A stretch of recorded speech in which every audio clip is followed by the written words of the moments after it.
Hey y'all.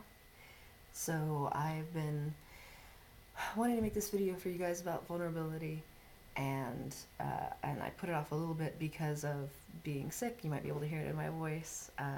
My voice was almost gone a lot of this past week, and there it is. So now that I have enough of it, I figured it's time.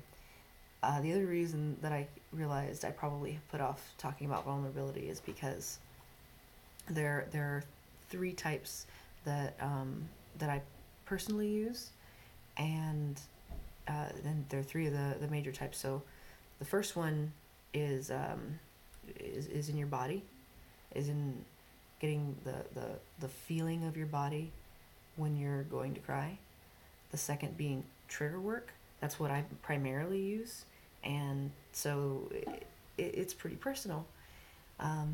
And whether or not I say anything specific enough that anybody could understand, you are crying for yourself. And that I think it's particularly exhausting.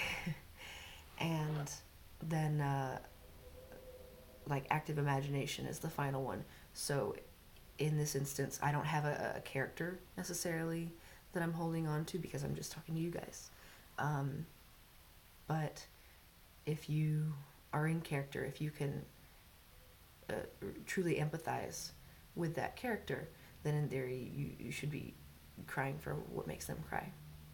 And sometimes that works for me, and sometimes maybe it's too far-fetched. So,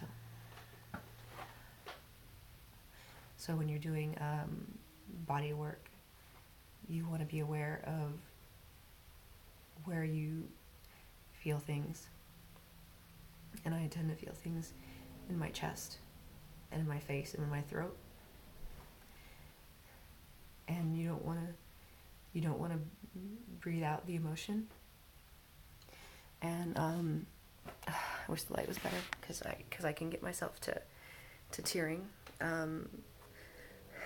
with body work. But usually that's about as far as I can take myself with just body work. I want to see a moment longer.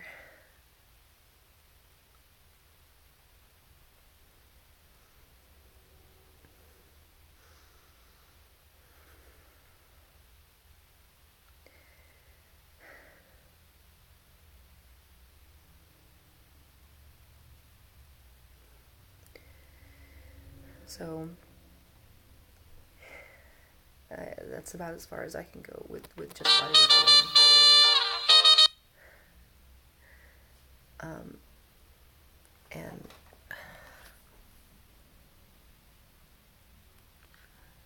only a couple tears really going.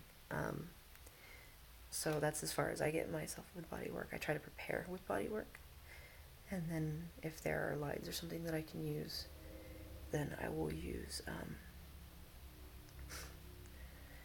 Let's see.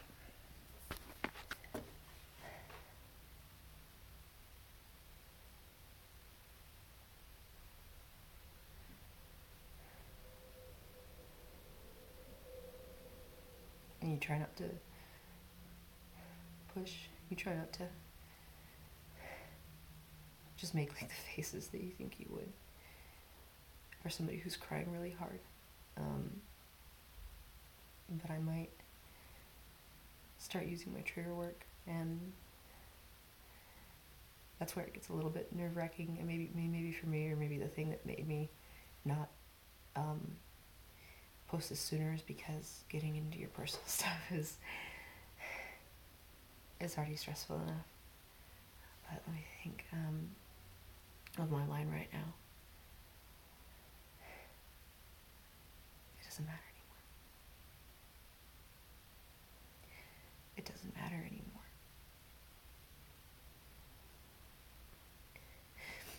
It doesn't matter anymore.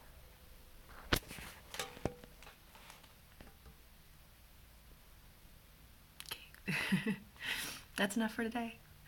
And by the way, if you work on this, if you focus on vulnerability, if you want to do things like cry and cue, get yourself out of it. When you're done, or if you go in too deep, and you get to that point where you're hyperventilating and it's a little too much. Do things to pull yourself out of it, because staying in that state isn't healthy. It feels good to be able to perform, to do what you need to do, but it's emotionally exhausting, especially when you have to do it for hours. And if you don't actively pull yourself out of it, you will stay that way, and it's not healthy. Okay, take care, everybody.